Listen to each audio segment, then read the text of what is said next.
Oh, yes. Welcome back, everyone. Today we're going to look at the brand new Transformers Retro Headmasters Decepticon Weirdwolf. Weirdwolf is part of the new second wave of these Retro Headmasters, and he's joined by two other new figures. You have Highbrow and Skullcruncher. And Weirdwolf here is pretty special because the last time we got this character, he had a new copyright-friendly name of Wolfwire. So between Titan's Return and now, they've managed to get that trademark back, so he's Weirdwolf again. Unfortunately, his Headmaster partner is still called Monxo with an X instead of Monxo with a Z. So it looks like they were only able to halfway resecure their copyright, which is a real shame. The first wave, all the characters had all the right names for their Headmasters, so oh well. So if you've seen my reviews before, you know how this goes. We're going to take a look at Weirdwolf's packaging, including his tech spec card. Then we'll open it up, we'll see the instructions, and then we'll see Weirdwolf and Monxo themselves in both their alternate mode, robot mode, head mode, all that stuff. Naturally, I'll be doing some comparisons and group shots today, and then at the end of the video, I'll give my final thoughts. Weirdwolf, like the first wave toys, comes in a recreation of his original Generation 1 packaging. Biggest difference is that toy photos and renders have been updated to reflect the actual toy inside, which is a recolor of a Titan's Return toy rather than the actual G1 figure. Additionally, the box artwork here of the robot has been altered to change the head to reflect the head that we're actually getting here, which is based off of the Japanese Headmasters cartoon rather than the original Generation 1 toy. So you flip up here, you get the old step-by-step photos, but of course with the modern figure. Get photos of the modern figures on this side and on that side. And then here you get your diorama for the year of the Headmasters. You can see Fort Max, Scorponaut duking it out. You get all your smaller Headmaster characters here, and even on this photo, they're all updated with their modern heads where applicable. And we can see the tech spec card here. You get your picture of Weirdwolf. You get all his little stats. Function tracker is a wolf, makes sense. Motto is, "My pleasure with my enemy's pain comes." Sounds like Yoda speaking. And then his little write-up is cruel, vicious, but apparently built with a few wires crossed. Talks to himself in a sing-song backward way. Well, that makes sense. Destroy the Autobots I shall. He's basically evil wolf Yoda. Alright. So, pretty cool. Actually didn't know that much about him. I've seen the cartoons, but I guess I never paid much attention. So, that's the box. Now it's time to go ahead and open this guy up. Here we get Weirdwolf's instruction book. And just like the first wave of Retro Headmasters is done up in a vintage instruction design. So we can see, nice little render of the character here, the grid pattern behind him. We get his name, Weirdwolf. We get the Transformers logo up there. Get our classic Hasbro logo. And then our first panel just shows us, everything he comes with, the tail blade, little back-mounted cannon, and Monxo, aka Monxo. This shows you how to place the cannon on his back. This shows you how to place his Headmaster inside of the cockpit on his back and then close it up. And then we get the transformation. So, wraps around here. Get all this stuff. Shows you how to fold his Headmaster up, place it, on his shoulders, and then have him wield his weapons. Now, what's interesting is they actually show him having his cannon, just mounted down his arm. Very similar to Galvatron's cannon. Is there a precedent for that? I'm not really sure. I'll have to look into that. Normally I just have him wield it in his hand, but I don't know, maybe there is some sort of precedent for having it mounted to his arm. Either way, still very cool looking. I very much like the vintage inspired look to this. These aren't the G1 reissues I was hoping for. I'd rather actually just get the originals, but this is kind of the next best thing. Okay, now we get Weirdwolf's Beast Mode, which I'm not entirely convinced is not a Digimon. I'm pretty sure this is actually Zed Garurumon, but, Hasbro's telling me it's a Transformer, so I guess I'll have to believe him. So, this Wolf Mode. Sculpt-wise, exactly the same as the old one. Every piece of this guy, aside from the Headmaster, is just a straight recolor of the Titan's Return version. But this one is done up in much more toy-based colors. Specifically, the shade of green used is like really deep forest green, closer to the G1 toy. Lack of paint apps on the claws and stuff, which, I mean, honestly, I actually liked the silver paint apps on the claws, but they wanted to match the toy here. Most of the paint deco is the same. If anything, some of the decos just had their colors changed. Like all the red in his mouth and on the side of his head was replaced with silver. The silver back here was replaced with red. And that's about it. He did lose the paint apps on his tail, which again is just putting him more in line with the animated appearance and the original toy appearance and all that. But still very cool looking. Like just this really awesome mechanized wolf. It's very, very posable. Like more so than most Prime Wars era toys. He's got like the full posability in his shoulders, elbows, even wrists, the knees, all that. Got this cool armor plating effect on the legs. I mean, just everything about him is awesome. Technically, the tail is also articulated because it could just kind of twist back and forth since it is just plugged in. Just really, really cool looking. I love it. And then, of course, we can take this cannon off and open up this cockpit. And we can see old Monxo riding inside of him, piloting him like he's some sort of a mech. And let's take a look at Monxo here just to get a nice look at him. So the robot portion of this guy is just the same sculpt as the standard version, but he actually gets paint on his face because they put a little more budget into these guys. They're Headmasters that they did the Titans Return ones. Like, for some reason, Titans Return really skimped on the paint apps for the Headmasters or Titan Masters. So yeah, this is all the same sculpting, and then of course he's got the new face, which is more cartoon accurate. The face, I don't know. I don't know if I have a preference on which one's better. Maybe once I compare them, we'll get a better idea. But I do love the fact that they're actually putting paint on these guys now, because I always felt Titans Return was really cheaping out when it came to those Titan Masters. So yeah, overall very impressive looking. Really like the way he came out. There are certain things, you know, I prefer on this version, certain things I prefer on the old version, but if you don't already have a version of this toy, the differences probably won't bother you. I also do want to point out his really awesome articulated head. So the head can wag back and forth like this, and it can also rotate. So he's very, very expressive, and this is like the reason that he's one of my favorite deluxe molds from Titans Return. Like, just really cool looking. They went crazy on the skull, the articulation, all that. And there's just something about his wolf mode that really stands out in the crowd, you know? And of course, we've got to do our comparison with the Titans Return version. And as I said, darker greens used, and even a darker yellow, more of like a mustard yellow than the brighter one used on Titans Return. Different paint color on the face, difference in the paint apps on the claws, this little rump section right here, the tail. Slightly different plastic color usage right here. Uses like a gray plastic for this area instead of the yellow used here. But either one looks pretty cool. Decepticon symbols are mostly the same, just a little darker on this one. And yeah, no massive differences. This guy does get an added tampo detail that this one lacks, so I guess that's a trade-off for losing the silver paint on the claws. And either one looks pretty good. Again, they're not so markedly different that there's one that's just immediately recognized as better than the other. It's just different looks for different tastes. Now we'll get a quick look at our two Monxos, and we can easily tell which one's which, because as we saw, our new one actually has paint on the face, which really just helps make him look just much more believable as a fleshed out character and not just some, I don't know, generic drone or something. And again, the difference in green to me is really subjective. I think they're both good. Even the gray is a little different, I just realized. The newer one uses a much warmer shade of gray than the older one.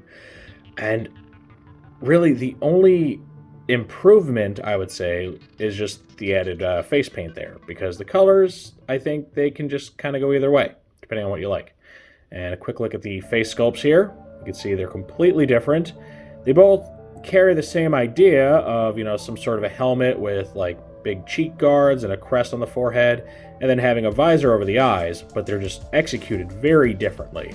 Almost like you know, G1 and, you know, IDW type looks, just because IDW is known for having the, you know, more curved, stylistic take on things.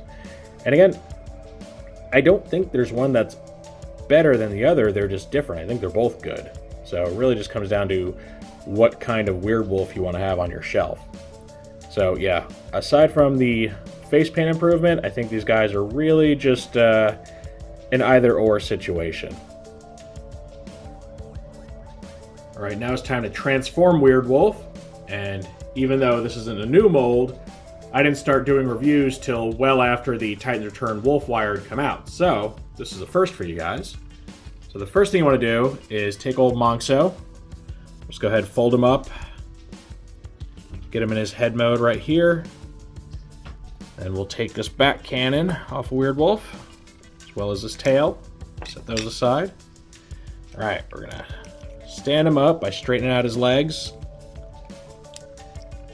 We're gonna flip out these little heel spurs. Oh, well, that popped off. I was not supposed to do that. Come on, my guy. Don't be like that. There we go. So, flip them out.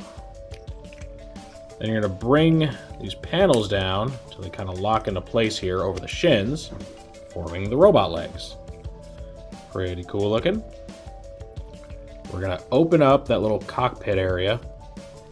Then we're gonna push his mid-torso section through. It's on like a double hinge, so we're gonna press this all down inside of his open back. Close that up. Flip his wolf head and the panel it's on backwards.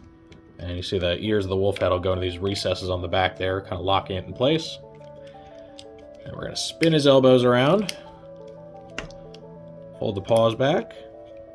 We're going to open up these forearm panels. Remember those? Forearm panels. It's like a lost art nowadays. Alright. Close those up if it'll let us. There you go. Same thing here. Wow, these parts like to pop off, don't they? I don't have that issue in the Titans Return version. I'm going to use this sword to help get the fist out. Alright. Boy, it's annoying. Looks like the tolerances are getting a little weak. A little untrustworthy here.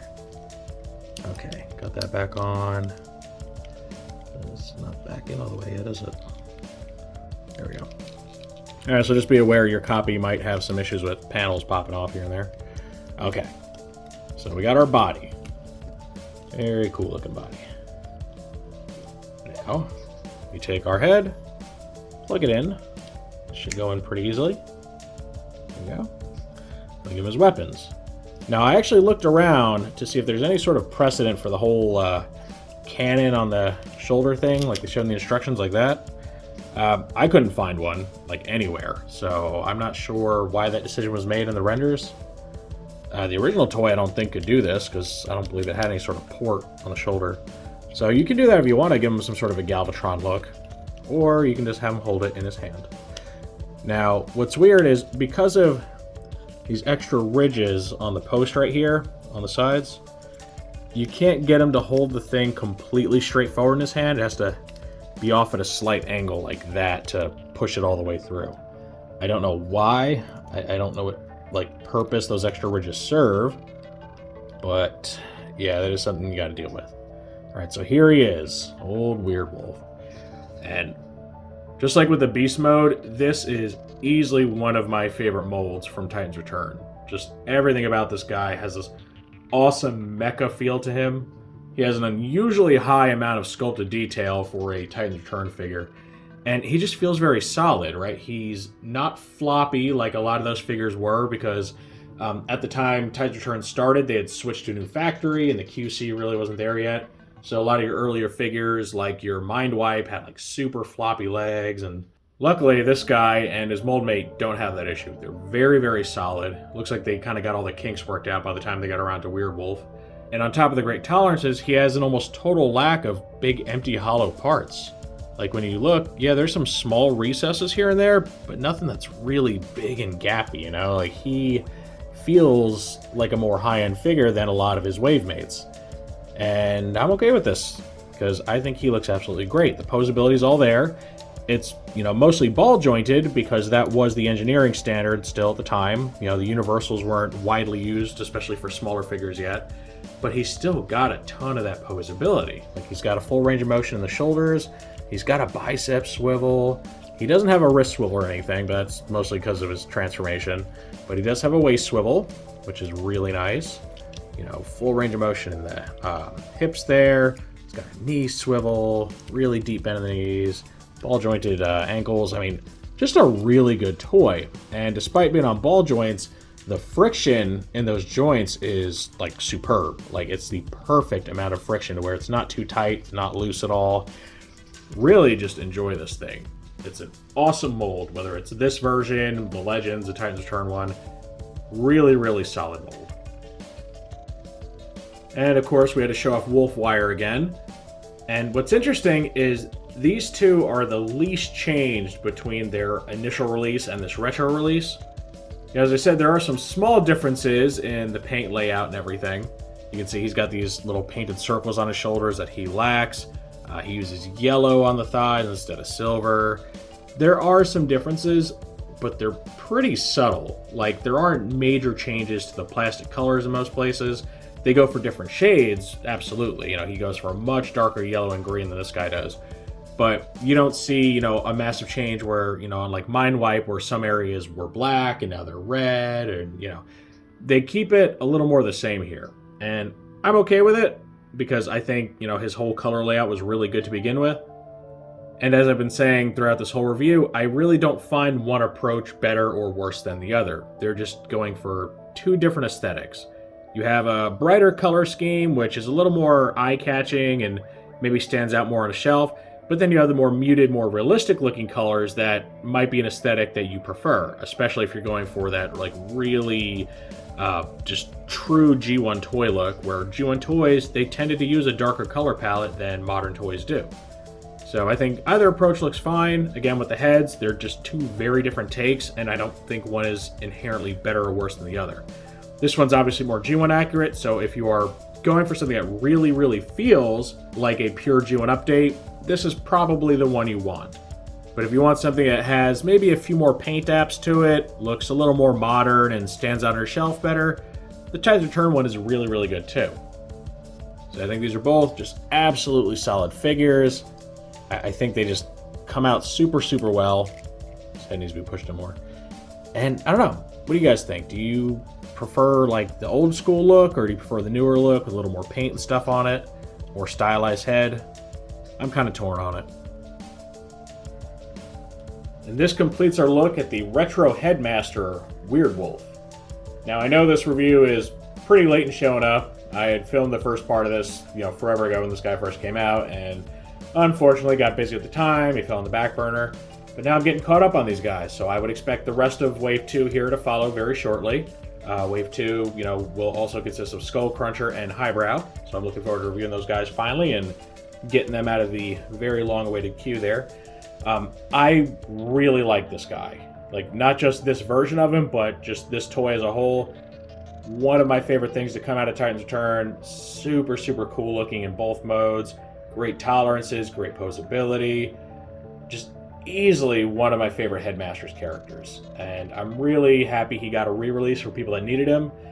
I don't feel this thing is necessarily an upgrade to the other one, just a different take. I will say, as somebody who likes the idea of an updated G1 collection, he definitely scratches that itch. He really feels like more of a true update than the Titans Return or the Legends versions. He just, I think, nails the aesthetic just that much better. And he looks a lot like the original toy, just far more posable, better proportions. And again, man, that wolf mode. I love that wolf mode. It looks like it could work in a whole slew of different toy lines, but, really helps him stand out amongst the, admittedly more blocky, less posable alt modes of the Transformers brand. So it is something kind of special, and I really like this guy.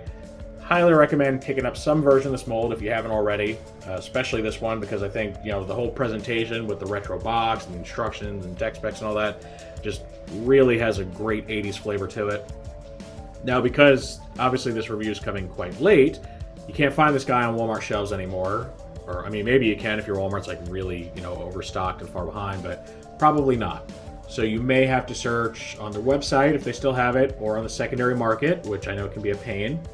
But if you can track down this one or the Titans Eternal Legends versions, I think you'll be very, very happy with it. It is a very solid toy, and I have nothing negative to say about this. Maybe the QC on this release a little bit, because some panels do like to pop off.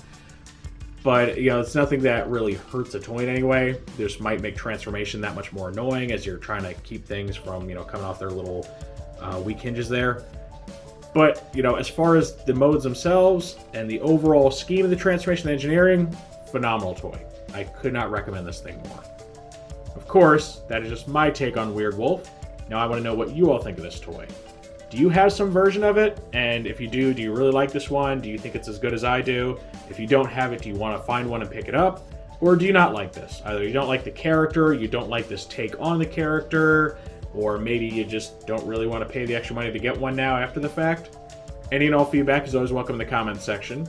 If you enjoyed this review, make sure to toss it a like. Let YouTube know you want to see more stuff like this. If you do want to see more like this, make sure to subscribe and hit that notification bell so you always get a heads up when I post something new. I thank you for joining me for this rather delayed look at the Transformers Retro Headmaster Weirdwolf.